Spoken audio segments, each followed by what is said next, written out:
how time flies. I feel like it was just yesterday when we were singing and dancing our hearts out to our favorite OPM band's last Paskuhan. And the next thing we know, another batch of proud Damatians are walking out of the arch of the centuries straight into adulthood. Time really does have a way of sneaking up on us. In just a few weeks, our feed will be flooded with celebrations, Instagram posts of the perfect college moments, the iconic group photos, and the highlight reel of campus milestones that make university life seem like a movie. But honestly speaking, it's not all picture perfect. Think about it.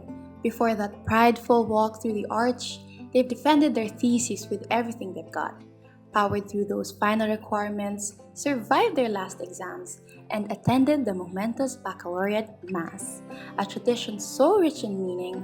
So it's really a whirlwind of emotions and memories. That's why today, we're peeling back the layers of that journey. Let's talk about the untold stories behind the smiles, the quiet struggles, the victories, and the growth that doesn't always make it to social media, shall we? Absolutely. What's up, Tigers? We're back with another exciting episode. I am Pagkalinawan from Tomcat Circle of Talents. And I am Caritativo, also from Tomcat Circle of Talents, and we welcome you to Cat Talk, the Tomcat podcast. When we scroll through social media, it's easy to get caught up in the picture perfect moments like graduation, events, or maybe that final project all wrapped up nicely. But have you ever wondered about the moments that don't make it to the feed? Exactly. Social media can give us a distorted view of university life. Kasi kumbaga personally ako, before I post any photos, I wanted to make sure that everything is picture perfect. Minsan pa nga, pinapapili ko pa yung friends ko, what are the great set of photos that I could post on Instagram? Syempre kasi sa Instagram, di ba yung carousel doon, limited lang to 10 photos. I think they increased it to 20 na, no? Totoo. So, ako, as someone na may hawak lang akong phone, I wanted to take photos of everything, the flowers, my feet, other people, my classmates, ganyan.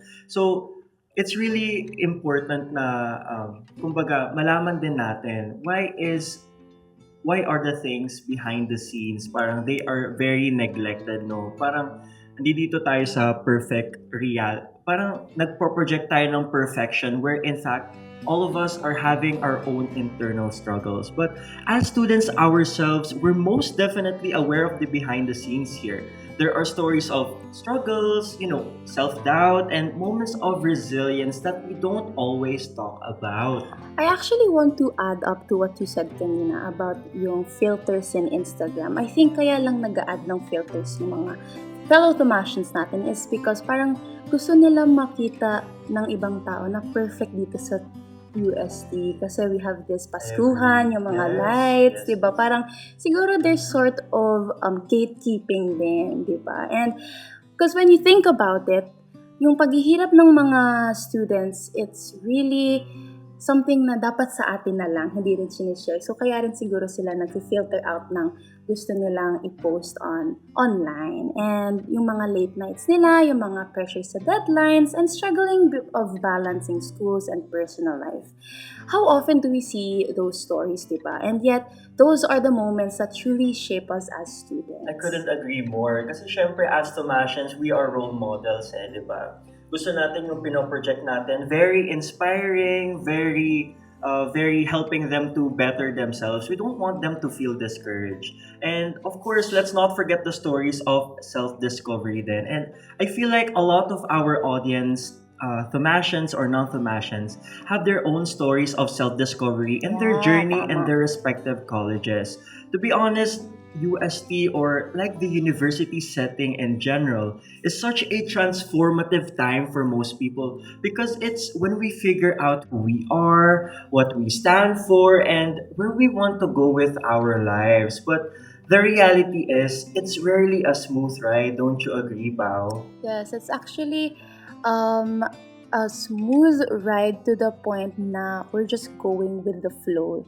Diba? There are instances na parang bahala na lang, ganyan. But that's a negative thing na binabahala mo na, nililet loose mo na lang siya. But we also need to have our own directives, our own boundaries in a way. And In my struggles here in UST, na realize ko din na mahirap talaga, walang madali. Mahirap talaga, and you have to persevere in those hardships, and balancing your academics and your social life, it's very difficult. Sobrang hirap niya, but I'm so amazed sa fellow Thomasians natin na nakaka-succeed doon sa ating paghihirap. Diba, Jay? I truly agree, Pao. And I think the most important thing ngayon is having this work-life balance, because if we keep on focusing too much on our work, on our academics, maneneglect yung health natin, yung relationships natin, which are also crucial circles when you are entering university life.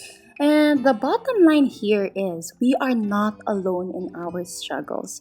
Stories like these are reminders that resilience isn't about avoiding failure.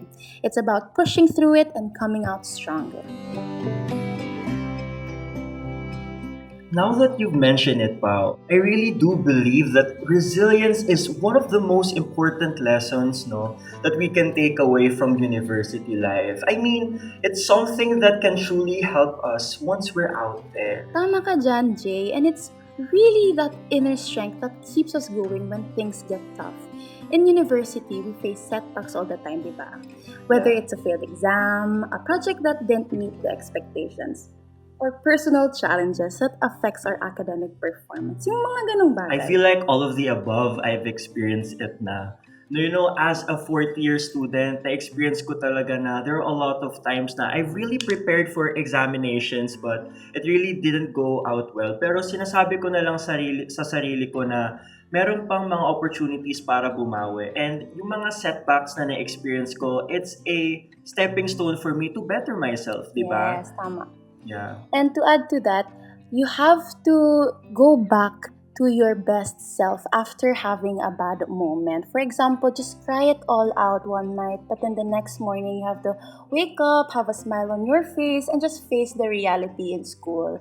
And it's so important then to take a breather. It's important to take a rest, especially na knowing our workloads is very heavy, especially as students. Diba, Jay? I truly agree. When yung nabanggit mo about speaking up, ako kasi personally, I like to open up to my mom. Lahat talaga, like yung pinaka non-negotiable namin is 100% honesty. Be it about something very personal about myself na talagang ginagambala yung isip ko, or kahit na sabihin mo requirement siya, or it's someone, or maski yung sa yung sa like significant other na kinakasama ko ngayon, I'm really opening up a lot to my mom. So how about you? What are some of your support systems that really gets you going amidst the adversities that you may experience here in UST? Same as you, I'm really close to my mom, and it's important that you have an outlet. It's very refreshing then that you let your emotions out and to be open to your close ones. And another outlet of mine are my friends, are my tight-knit friends talaga.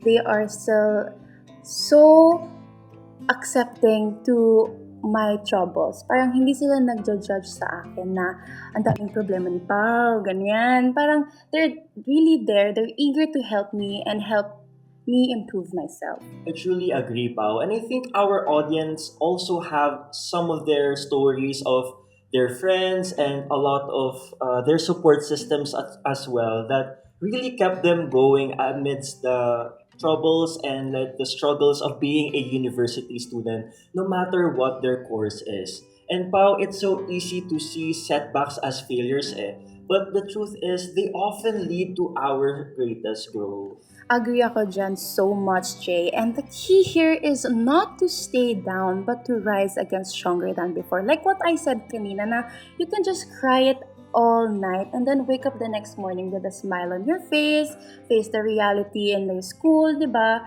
So, ganyan talaga. Kailangan mong maging strong, kailangan mong magpursigi para makasurvive ka dito sa university. Yes, Pao. And bouncing back doesn't always mean achieving the same goal we set out for. Sometimes it's about redirecting our energy, learning new lessons, and finding a different way to move forward. And you know what, Jay? Speaking from experience, One of the most important things that you need to understand when you're in college is that you are never alone. Whether it's a close-knit friend group, that random study buddy at the library who keeps you sane, or even that one professor who sees your potential, those relationships can be everything and more. I so agree, Pao. And sometimes it's the unexpected connections that make the biggest impact.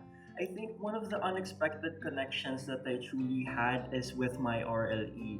Because, entering the College of Nursing, all of us there, magiging alphabetical kami coming second year. So like, sa section namin, A to C, and actually ako yung pinaka-last sa class number namin. So like, i-divide kami into 4. And then like yung 4 na yun yung makakasama namin sa lahat ng rotations from second year to fourth year. And I think that significant group na yun, that specific, like, I can call it my family na din kasi parati kami magkasama, nakikita namin yung strengths and weaknesses namin and how we could capitalize those strengths and those weaknesses for us to become better versions of ourselves and eventually, alam mo yun, mas makilala pa namin yung sarili namin and we could make plans about the future, that kind of stuff. And I think having this really strong network of support system is something that could keep us going through college. Because I wanted to say to you, Pao, and to our audience as well, na yung mga friends natin, sometimes they are the reasons why we keep on going. I agree. And gusto ko din yung sinabi mo na yung rotation nyo, dun talaga kayo nagkakaroon ng bonding. And dun nyo nakikita yung strengths and weaknesses nyo. And I think yung blockmates mo, kayo na talaga forever till you be successful in the future. And another way to find your unexpected friendships are through your org mates, diba? Grabe talaga sa maraming orgs na passionate tayo about, dun talaga tayo makakahalubilo ng ibang tao, dun tayo makakamit ng maraming experiences na. Ngayon naman, Pao, na we are having this podcast right now and we are both from Tomcat. Yes! I would like to ask lang din, ano yung pinaka naging dating ng Tomcat sa'yo? Kung bakit mo pinili yung Tomcat? And ano yung mga possible na expectations for those that really wanted to get into Tomcat but not decided yet? Ako kasi personally, when going to Recruitment 101, nakita ko everyone in Tomcat is very energetic. Meron pa nga yung mga naghahawak ng Tomcat na letters. Tapos makikita mo talaga na nagsa-stand out sila sa recruitment fair. And when I go there, grabe lang talaga yung energy nila. It feels as though na, you will always find a way to home, which is Tomcat. How about you, Pa? Totoo yun. For me, this organization is my home. And I am so welcomed by the organization and their members and the executive board. And they're very, very kind to me. Especially nung bago pa lang ako. And now that we are here recording this podcast, it's very nice that they give opportunities to us, especially ngayong kailangan natin ng maraming experience. Truly, Pao. And college can really feel isolating at times kasi nagpa-pile up yung mga requirements. There are a lot of spontaneous activities talaga na kumbaga it would really pull us to different directions. And when you're in a new environment or, surrounded by strangers, it could really feel isolating. But the funny thing is, those strangers can end up becoming your biggest support system. That's true. It's amazing how college has this way of bringing people into your life just when you need them at the right moment and just when they need you. Yes, just like when we watch movies or TV shows, more often than not, we see how some characters give importance to their college friends, despite that the fact that they are now professional adults or in their 30s or maybe even older. I think it's because these people you meet in college are going through the same patch as you. They are experiencing you're sharing your same experiences, they share your hardships as well, and overall that creates a bond that cannot be replicated elsewhere. Very well said, Pao. Gusto ko lang ulit i-reiterate yung point na wala talaga makaka-replace doon sa mga memories that we've shared. And I think our audience also have their fair share of experiences na madadala nila hanggang sa dulo. Just like us, navigating through our college life together. What a fruitful conversation we've had today. We hope you've been able to reflect on the hidden stories that shape the ultimate university experience. Always remember that the road to growth is often challenging, but every obstacle you overcome brings you closer to becoming the best version of yourself. That is truly right, Pao. We've learned that beneath the surface, every struggle and triumph contributes to our journey of self discovery and resilience. It's not about always the picture perfect moments, it's about the real, raw experiences that define us. Right, and you know, Jay, it's so easy to feel like you're alone when you're in the middle of those challenging moments. But let this episode be a reminder that we're all in this together.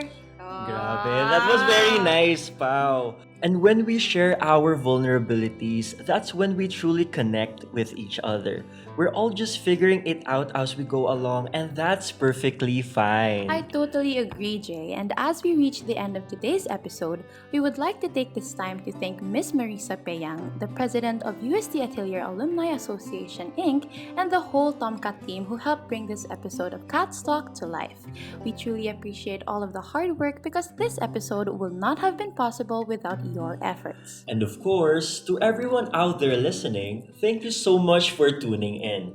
We hope you feel extra motivated today and ready to take on the challenges of life. Make sure to follow us on all of our socials at TomcatUST in order to be updated with the latest happenings. Once again, I am Pagkalinawan from Tomcat Circle of Talents. And I am Jay Caritativo, also from Tomcat Circle of Talents, and this has been Cat's Talk, the Tomcat Podcast. Thank you for tuning in.